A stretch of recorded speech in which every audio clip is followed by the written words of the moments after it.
What's up, friends? Welcome back to my channel. My name is Elizabeth. This is The Joyful Sojourn, and in today's video, we are opening up the July cloth and paper subscription box, and I'm really excited about this one. This is the bibliophile themed box, which I didn't get last year, but they are repeating it this year, and I'm curious to see if I like it. Yes, you are listening to VoiceOver Elizabeth, and that is because I recorded this video with my air conditioning on, and I thought that it would be a fun trial run for you guys to speak up and let me know if you can hear the air conditioning. I played back the video myself and it was unbearable, you guys. The AC is way too loud. And so I'm trying to figure out how to do this, how to film in the summer in my office without completely overheating. So you are getting VoiceOver Elizabeth, and that means we can do a little bit of editing. So I'm going to trim things up a little bit. Let's get into it. The theme for this month's box is bibliophile. This is part 2 or version 2 because they did do a bibliophile theme last year, although I did not get that box. The first item is this vegan leather sleeve. It is really pretty. It's like a taupey color. It's got a nice faux suede interior, and I like the aesthetic of this. I'm just not sure if I would use it the way that they advertised for it, which is using it as a book sleeve. I don't know if I would take a physical book and like slide it in and take it to a coffee shop, but the concept is nice and it does fit my Hemlock and Oak minimalist planner. So if you have an A5 sized book or planner, it's going to fit just fine. And deductive reasoning, if it fits the A5, it also will fit a Happy Planner Mini and a half letter planner as well. I'd love to hear your thoughts on this sleeve. Let me know if you would actually use it for a book. I do think that this would fit my Kindle with a little bit of room to spare. I don't have an iPad mini, but I wonder if it would fit an iPad. I can see this working as a sleeve for tablets better than a sleeve for books, but let me know what you think down below. Moving on to the small items in the box, we have a September monthly pop-up calendar. These are included in every box. I don't really use it, but I'm sure some people do. The member access card gives you access to a shopping page on the website for things exclusive to the box and some additional video content. Next, I liked this item way more than I thought I would. I saw it in the sneak peeks and I was like, meh, but I like it, guys. This is a bookmark or like a page marker, and I popped it into this Archer and Olive Traveler's Notebook. It is kind of the same material as the other vegan leather products in this box, but it's a little bit thicker and it just slides onto the corner of the page, which is actually awesome because it creates these tabs on the top and the right side, so you can so easily pull open to the page that you're working with. I wish that you guys could hear my first impression live in real time, but I genuinely really like this page marker way more than I thought that it would. It is a little thick, but man, like creating those tabs was really, really nice. Next, we have some page markers or tabs. They're the exact same material as Cloth and Paper's regular transparent sticky notes. They're just designed to have that color up at the top so that you can mark different pages or mark different sections of your notebooks or your books or planners.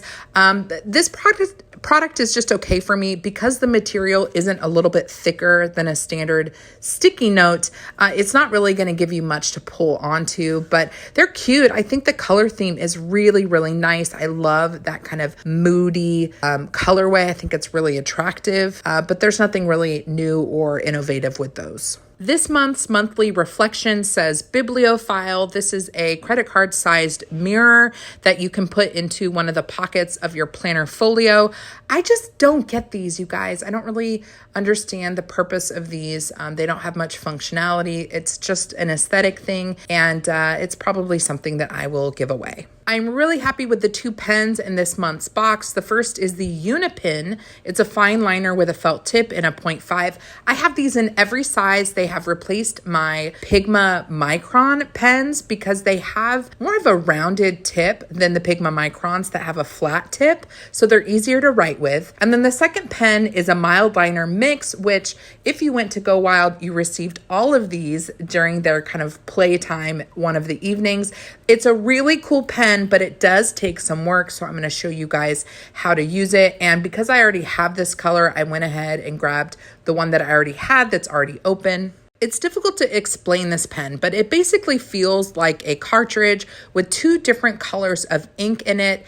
And like acrylographs, you have to press down on the nib multiple times in order to get the ink flowing. So here you can see a pen that I've already gotten started, and you do not see two different colors of ink. So what you have to do is prep or prime the pen by tapping on it and swatching it a bunch in order to get both colors to flow evenly from the pen tip. You might use up a little bit of paper prepping the pen, but I think it's worth it because in the end, you end up with these two colors with one swatching. Really, really pretty. And I haven't used them yet for my social media planner, but I'm planning to do so because I use one piece of content for both Instagram and TikTok, my short form videos. And this is a way in my color coding process to identify when one piece of content lands in two different places.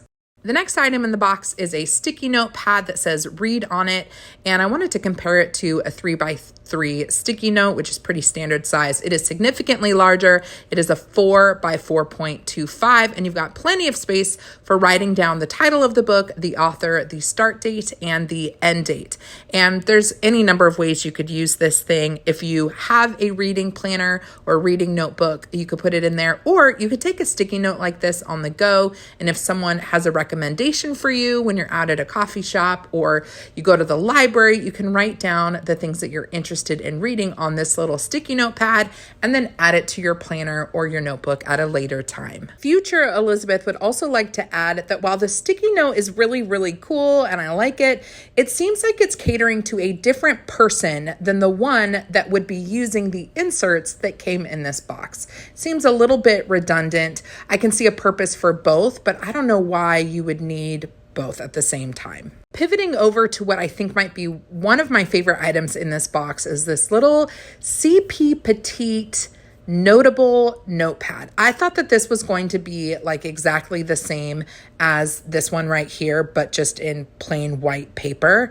But you guys, it's totally different. It's the same size, but this material is the same vegan leather that we see in the sleeve and the page finder. So it's got more of a luxe feel to it. And you guys, this is not paper. This is, well, it's not regular paper. It is transparent paper. This to me is bananas. I was so excited feeling this and playing around with it because it just totally was unexpected. It is not a sticky note. It doesn't have any adhesive on it, and it is not the same material as the transparent page flags and sticky notes that Cloth and Paper offers. Of course, I am an incredibly thorough person, and so I had to grab something just to test this out. And I think this is great for someone who doesn't like to write in their books. You can take a piece of this paper, take some washi tape, and stick the paper down, and then you can underline or highlight directly on the paper rather than the book itself. So first I did pencil. That worked great with no smudging. Now I'm trying the mild liner mix that was in the subscription box, and it worked great. If you were to take a regular mild liner, it would smudge, but the mild liner mix did not smudge. Here I'm just trying it out on white paper so we can see it a little bit more clearly. No smudging. I thought that was really, really rad. And then I wanted to try my Uniball pen, one of my favorites, to see if it smudged on the paper, and it didn't. So there's some magic sauce in this paper. I think it is so rad because it doesn't respond the same way as the sticky notes, transparent sticky notes from Cloth and Paper. And here I'm just doing a comparison. You do this on a sticky note and it's gonna smudge. Yep, totally smudged, but it didn't do it on the paper. So I am a big fan of this paper pad. I think the material is awesome. 2 thumbs ups from me. The purpose of art is to lay bare the questions that have been hidden by the answers. That is this month's dashboard, and it's probably the least offensive of dashboards I've seen in the last several months. And by offensive, I just mean to my personal style and aesthetic. A lot of the cloth and paper dashboards are so not stale, they're just very cold. And this one has a little bit of beauty to it, which I did appreciate. So I'll keep this one. Typically I give these away, but I'm probably going to keep this one and use it in the future. We are down to the last item in the box, and that is the second edition of the bibliophile inserts, which includes a to be read list and then a reading log. You've got a space for the title of the book and then columns for the dates in which you read that book. Now, there is a finite number of columns, so I guess you have to read it really fast, or let's say you are a slow reader, you might have multiple lines taken up by one book, but that's okay. The reading log has an open space for the name of the book, or maybe if you wanted to print out an image of the book cover, you could do that. And then you have lines for a review of the book or a synopsis of the book. I like that at the end of the inserts packet, you have an example of how the inserts can be used. I think that can be super handy. I am also very jealous of this person's handwriting because it's gorgeous. And here is the sample of the reading log. It is so gratifying to look at. It's so good. It makes me want to do a disc-bound reading journal. Right now I'm using an Archer and Olive notebook incredibly inconsistently, but man, this is like making me want to get back into it. Okay, guys, this is everything from the sub box this month. You're going to have to let me know, do you think that it's worth $55? I'm on the fence with this one, as I am every month. There are a few items I'm excited about, really excited about that page marker, that bookmark. I feel like that design is actually really cool and functional, and I'm excited to use it.